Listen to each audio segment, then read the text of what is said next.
인사할 시간도 많습니다. 여러분의 시간을 낭비해드릴 느리지만 쿨한 과학. 랩미팅입니다. 반갑습니다, 교수님들.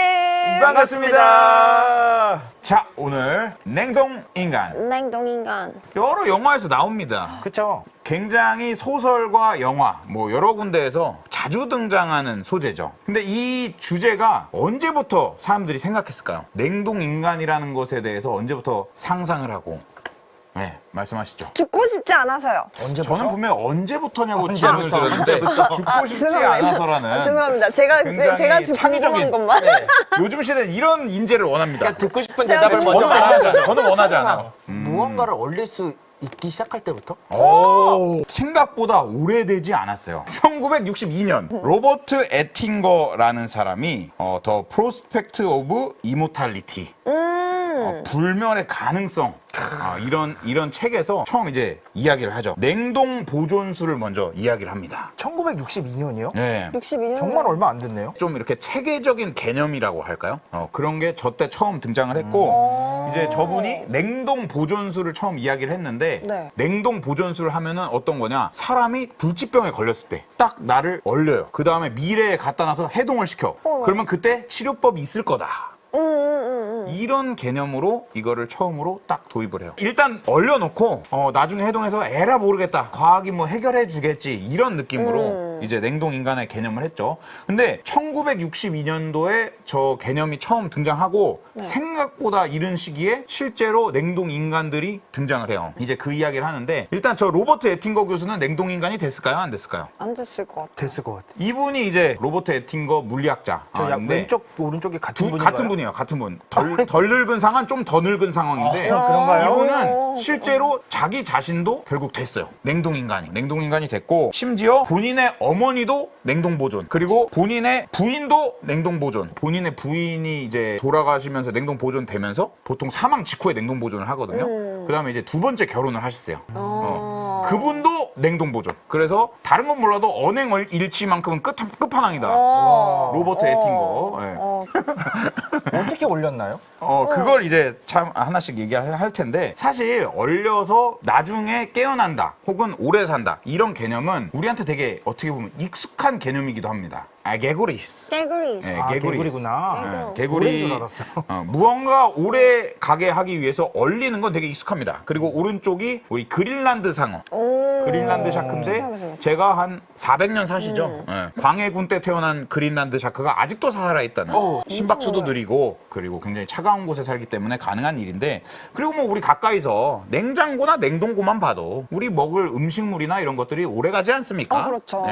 어떻게 보면은 유통기한을 미래로 연기시키는 그런 행위들이 되잖아요. 그래서 얼려서 어떤 대사 속도를 느리게 해서 혹은 멈춰서 미래로 옮긴다는 개념은 되게 익숙합니다. 근데 인간을 그렇게 한다. 굉장히 어렵다고 볼 수 있죠. 그래서 1962년도에 저 개념이 처음 나오고 다음 장 주시면 바로 테스트가 들어갑니다. 와. 1965년쯤에 바로 이렇게 좀 약간 좀 막 하는 것 같기도 하고 저 저 영화예요? 여성분을 이제 테스트죠. 그냥 테스트한 사진인데 저 여성분을 얼리는 건가요? 이제 뭐 실제로 저분을 얼린 것은 아니고 장비를 테스트하기 위해서 저분을 얼리지 않고 들어가 봐.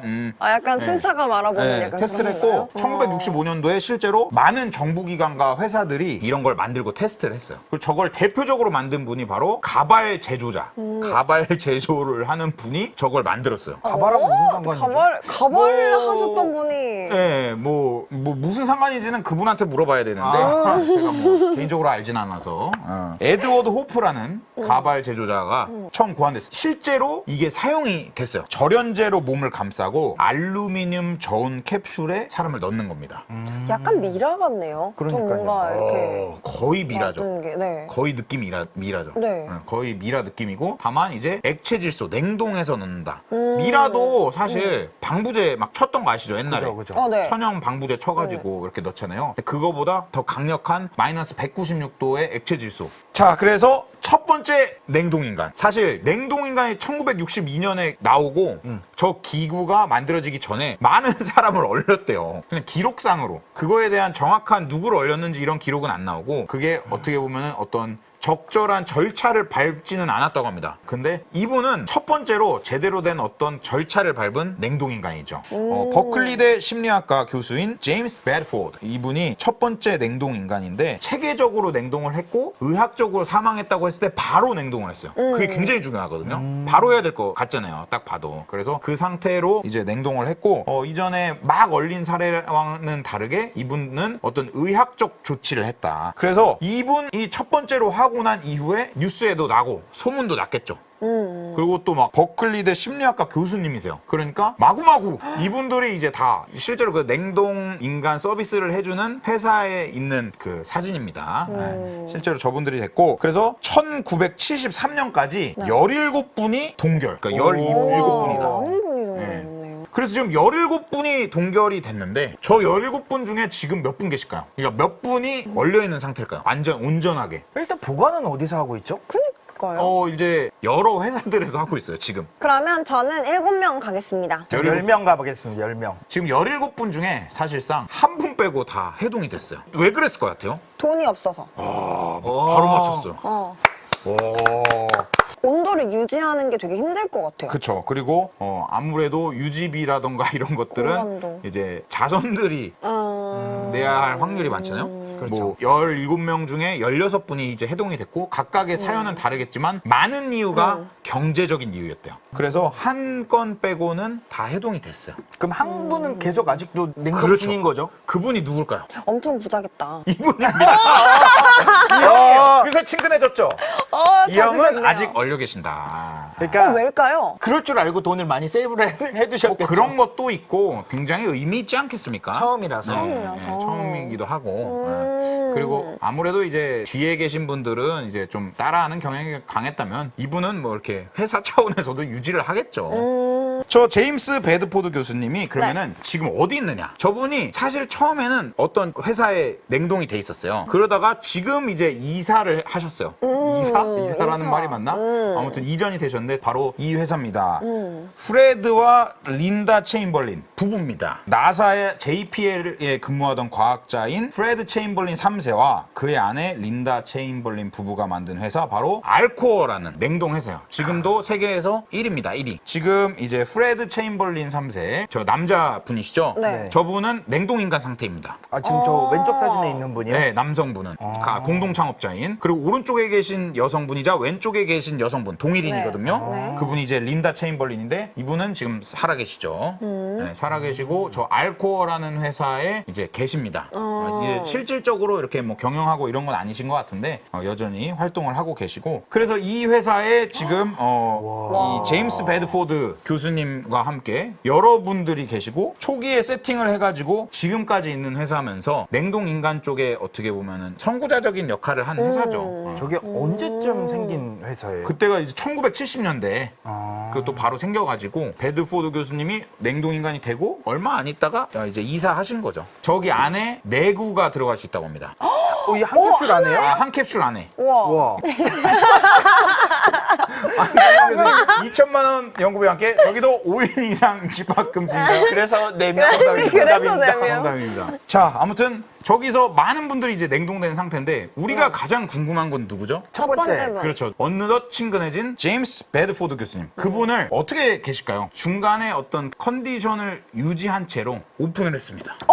이분을 오픈했습니다. 근데 일단은 그 사진은 없지만 네. 그 회사에서 연구한 어떤 리포트를 발표해요. 냉동이 24년 된 후에 1991년에 배드포드 교수님이 지금 어떤 상태인지를 봅니다. 말 그대로 처음에 냉동했을 때 그 상태로 그대로 있는 거예요. 보존이 잘 되어 있는지를 네. 확인한 거군요. 이분을 뭐 이렇게 살리거나 이런 게 아니라 그냥 그 상태인가 일단 그게 궁금한 거예요. 그래서 열어봤는데 일단은 상반신 목 팔이 변색되었다고요. 왜 있잖아요. 과일 같은 것도 냉장고에 아무리 넣어놓고 냉동고에 넣어놔도 변하잖아요. 돼지고기 같은 것도. 그러니까. 그렇죠. 그런 뭐 적절한 예인데 또 나름의 또 희망이 있었겠죠. 약물도 치고 그리고 마이너스 196도니까. 근데 24년 후에 보니까 그 냉동고의 과일이랑 좀 다를 바가 없었다. 색깔 면에서. 그리고 조금 아쉬웠던 게 입과 코에서 약간 피의 어떤 흔적 같은 게 원래 없었는데 그런 게 보였대요. 그러니까 이런 것들은 어떻게 보면은 그 냉동인간의 현실적인 한계를 좀 보여주는 보여주지 않았나. 피가 남았다는 거는 녹았다는 건가? 그러니까 이게 뭐 얼린 채로 피의 뭐 흔적 같은 게 보였다고 하네요. 일단은 저 베드포드 교수님은 저 상태고, 다만 이후에 나오는 레포트들에 그걸 또 보완해서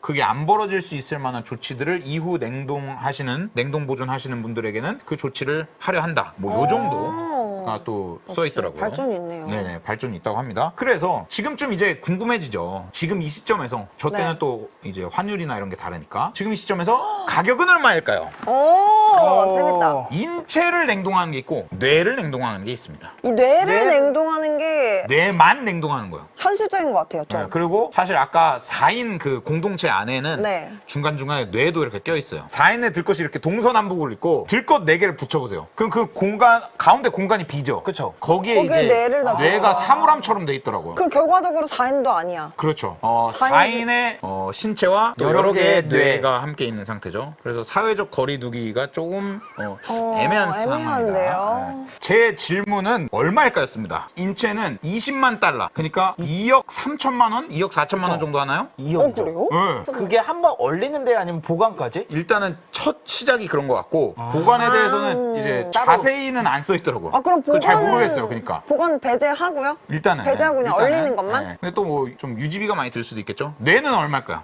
뇌는 좀 더 쌀 거라 생각합니다. 저는 1억 8천 가겠습니다. 전 3억 갑니다. 뇌는 8만 달러, 한 8천만 9천만 원, 9천만 원.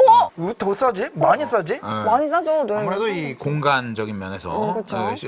실제적으로 가운데만 근데 차지하기 때문에. 뇌만 하려면은 수술을 하고 떼서 잘 떼서 이렇게 해야 되냐면 그거 손이 더 많이 가는 거 아닌가? 근데 유지적인 측면에서는 뭐. 공간을 확실히 덜 먹잖아요. 네, 그렇죠. 그 공간에 한 명을 더 넣을 수 있으니까. 사실 유지비가 많이 드는구나. 굉장히 오래 저장을 해야 되고 그쵸. 저 마이너스 196도로 계속 유지를 한다는 거는 되게 어려운 일입니다. 지금 이거 되겠는데 과학님이 그럼 나도 얼릴래. 하셨어요.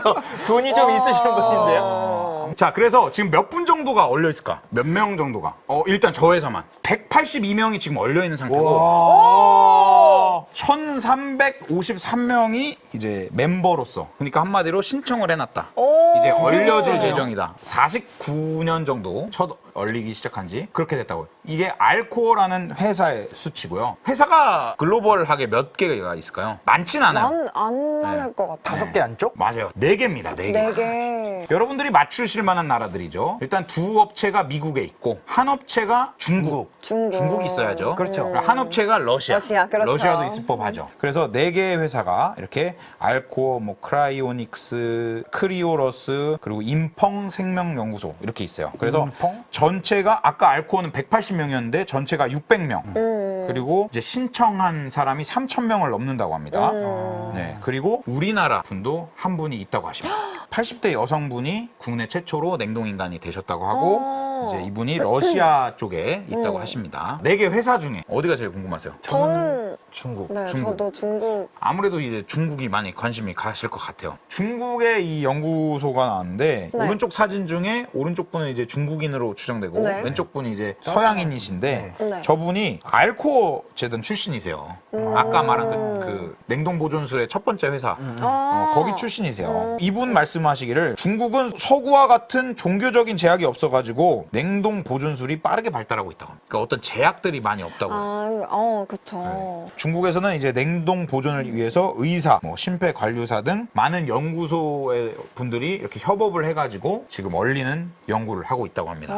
그래서 이게 생각보다 우리나라 한국인도 있고, 생각보다 이제 4개 업체에서 여러 군데에서 많은 3,000분 이상이 신청을 한 상태다. 그렇다면 이쯤에서 궁금해집니다. 이 기술이 얼마나 실효성이 있는가. 진짜 중요한 부분이죠. 그렇죠. 그것은 이게 다죠. 2부에서 말씀드리도록 하겠습니다. 인사할 시간도 많습니다. 여러분의 시간을 낭비해드릴 느리지만 쿨한 과학. 랩미팅이었습니다. 감사합니다, 교수님들. 감사합니다.